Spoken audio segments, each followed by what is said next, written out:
Hello, fellow reloaders. Professor P here. This is part 4 of our series on the 57x28 cartridge. Today we're going to do our workups and load these. And we start here, a couple things. First, loading ammo, building reloads, assembling reloads is your responsibility to ensure the safety of those. And second, I don't shill for any products or services, so everything you see where I'm touching on screen is my own stuff. To start a workup for a beginning reloader, start with a book. Start with the published load data in one of these load manuals. You're going to find that this is the Hodgkin's manual right here. You're going to find that the data that's published here is virtually identical to the data that's published in the Western manual, including the primer. So they're both calling for a Winchester small pistol primer. Same bullets, same powder combination.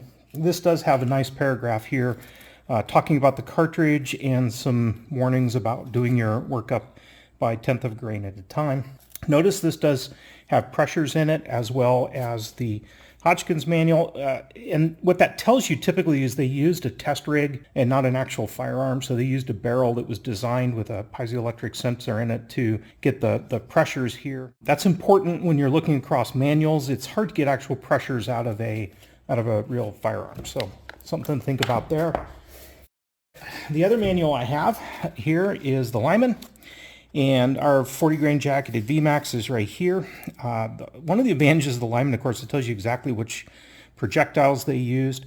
Do notice here, the Lyman, they did use a small rifle, Remington 7.5. The small rifle primer has just a little more, let's call it gas, than a small pistol primer, but it also has, it's typically a thicker bottom plate on the primer. This cartridge does run near 45,800 pounds of pressure at max. A lot of 48,000. So 50,000 is typically the pressure range for a rifle cartridge. Pretty legitimate to call this rifle cartridge. Now, a small rifle primer, that shouldn't be a big deal. The main thing is whatever workup you do, you start with a primer. If you change the primer, how that primer behaves with your choice of powder can be very different. So it is important if you change a component, the powder, the bullet, the case, that you do redo your workup. Okay, we've got load data here. I'm going to chart that so we can see what it looks like. As the other piece of advice I give beginners is go get a chronograph. This is a radar-based one. This is one I've switched to. I have a couple of them now. They run great. In fact, I've fallen in love with it just because it's just a tiny little thing. I've used Passover chronographs for years and years. They work great if you have them. But the main thing is if you can't clock the velocity of your projectiles to really know where you are in your loads. You can't measure pressure in a standard firearm, so the best piece of information you have then is the velocities that are coming out of it. The other thing I like to tell beginners is go clock the speeds on your factory ammo. So this is kind of the one that I'm looking to replace, but there are others out there. This is the first time I had fired these to gather some intel on them. Pretty fast moving cartridge. One I'm not comparing this time around, little 27 grain lead freeze. I also advise all of my beginners to get all of your materials together. So here's that 45 grain Sierra bolt that I've been looking for, the old Spitzer style or the Varminter style, and my various weights. It does say 22 TCM on that box because I do run those in 22 TCM as well. But we're doing the 5.7 right now. Also gather, when I say gather all your supplies, also means all your powders. So there's our number 5 we're going to run, the True Blue we're going to run, and accurate number 7. Now we got the supplies all together, let's look at the data and look at the load sheet. Data matters. This is factory ammunition fired through the FN57. At the bottom we'll see the Federal American Eagle. It was certainly the most anemic. In fact, I had cycling issues on both the FN57 pistol and on the Smith & Wesson 5.7. Not horrible, but clearly it was just not very, very robust. And when we lay the load data over it, we'll see it looks like it's loaded pretty low. The factory FN57, I do have the two different versions, the 197 SR and the 197, which is a bulk pack. The SR is the sporting rifle. I do think these are the same load. They were fired at different times. They have different labels on the box, so I do keep the data separate, but in both cases, they're averaging right around that 1740 in cycle good in all the firearms. And then, of course, a new entry that I haven't fired before, which was the Hornady Critical Defense at 1815 average. It was pretty fast compared to the others, cycled well, no issues. So, again, this is factory ammo. I do represent it across the expected charge weights that I'm going to be loading at those given speeds. And I like to think of that as sort of baseline data. The next piece of data that I typically like to look at is the proposed or the textbook charge weights versus proposed speeds. I like to look at this because I want a couple of things that I want to see. One, does the factory ammunition sort of jive with what is being proposed in the book? And the answer here is definitely yes. Diagonal lines that you see here are assumption that this is linear data, and from the Western and the Hodgkins manual for Ramshot True Blue, Western and Hodgkins for accurate number 5. This is L for the Lyman manual, Ramshot True Blue, and then over here accurate 7, and then again the Lyman for accurate number 7. It's not surprising that there's kind of this difference. Beginners need to be very aware that the manuals, because they have different test conditions, the Lyman's using, in their book, they're saying they're using the FN57 pistol, small rifle primer.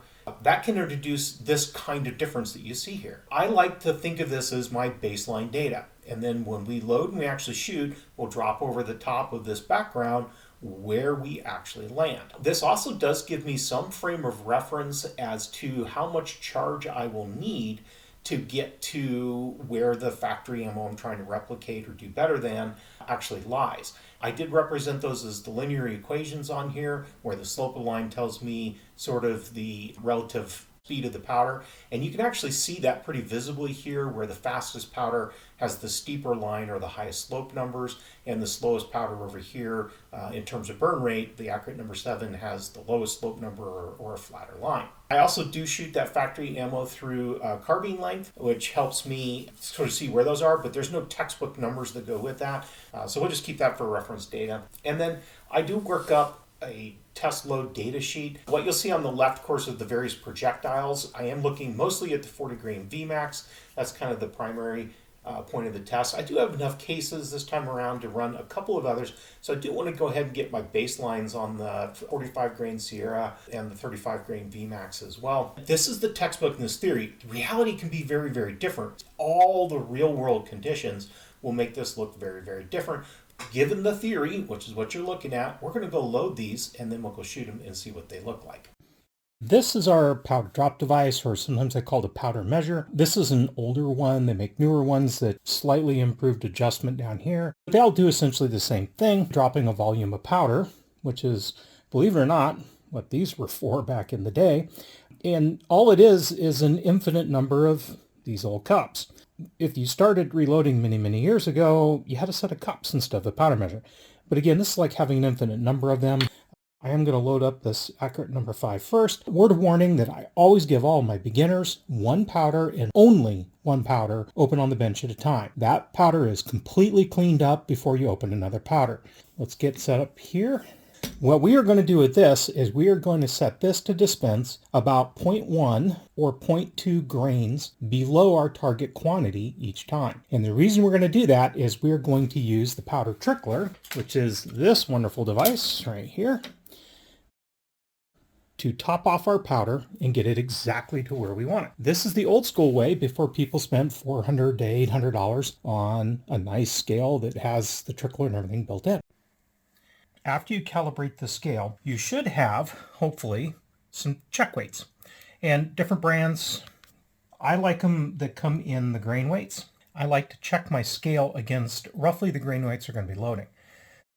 We know we're going to be loading as low as roughly 5 grains and somewhere up near 5.5 grains. So there's the little half grain check weight. This scale reads to 1/10 of a grain. Do you need a scale that reads to 1/100th of a grain? There are expensive ones. No, not for this kind of loading. 1/10 of a grain for general purpose loading should be plenty. And now that I've got my powders ready to go, I'm going to go ahead and preset my dies. Now, because I have a variable that is the size of the bullet, I am switched over to turret press. And when you have variables like the projectile self-changing, turret press certainly makes life a little easier. So I actually have seating dies, 3 different seating dies in here. To preset these, just to get them close, if you don't have a saved projectile from your last set of loads, it's fairly simple. I'm going to raise the ram with one of my shells in it.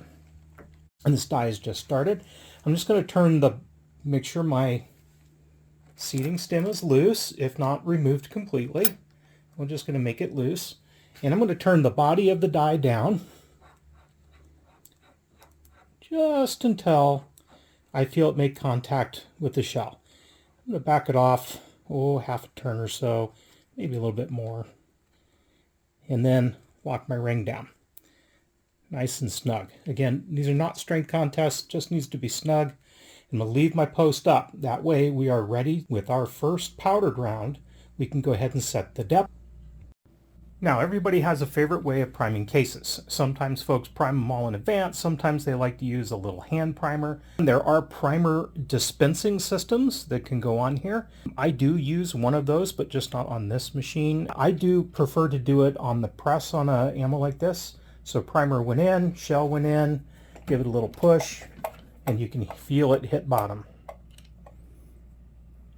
and primed. And I will just check to make sure that the primers visually are seated a little bit below the rim. If we had reamed these, which we did, they should all be exactly the correct depth. We don't want to crush them. So again, not a strength contest. We want to push just hard enough to correctly seat that primer. I have adjusted my powder drop to be about 1/10 of a grain or 2/10 of a grain short of our first charge, which is 5 grains. I like to do it this way because, especially with a 10th grain scale, there is a period between each 10th where you can add a little more powder. So what we're going to do is come up a little short, and then we're just going to add from the trickler a little bit at a time. The last grain of powder from our trickler that causes the scale to flip over to that 5.0 number and stay there. Full between 5 or whatever your charge weight is. And yes, it takes a lot of time. I do encourage you to use a modern static-free funnel system. We've got a nice consistent weight now, and we'll just charge that. A couple of taps, make sure we're there. And we have our first case charged. Now we have taken our single projectile, precariously balanced here on top of the charged case. I'm going to very gently now run this up into the die. And keep in mind, the seating stem itself is still loose. So we have that up in, and I'm just now going to turn this down until we make contact. And when we make contact, it'll be contact with the top of the projectile, assuming it hasn't tipped over or gone sideways. Now just feel it starting right there. I'm going to bring it down just a touch. So lifting up on the ram just a little bit. Yep, and good. So I'm pretty confident then that we have started to seat that projectile. So it's just starting now into the mouth of the case. Let's give it one more little turn. And now, since we're going to seat against overall length, I will pull out my calipers and continue to adjust this die down to get that bullet exactly where it needs to be in the case. The conclusion of that, of course, we should be, let's get it sitting in there square, 1795. This is a soft point, so I don't want to crush it. Just want it to sit in there nice and tight. We have finished our load, checked everything off of our load sheet, got everything marked. And every gauge, every case has been checked against our cartridge gauge to make sure we still have decent fit. So these are blanks. I load 2 or 3 blanks, so no primer, no powder. Put these through the firearm, cycle them several times, and see if the projectile is moving inside of the neck at all as they get cycled. If there's enough neck tension, the projectiles won't move. If the projectiles aren't moving, we don't really need to crimp this cartridge. So I am happy with the load as it is, and we are going to box these up. Lots of little boxes. We'll get them organized in a meaningful way for range time, and let's go shoot them.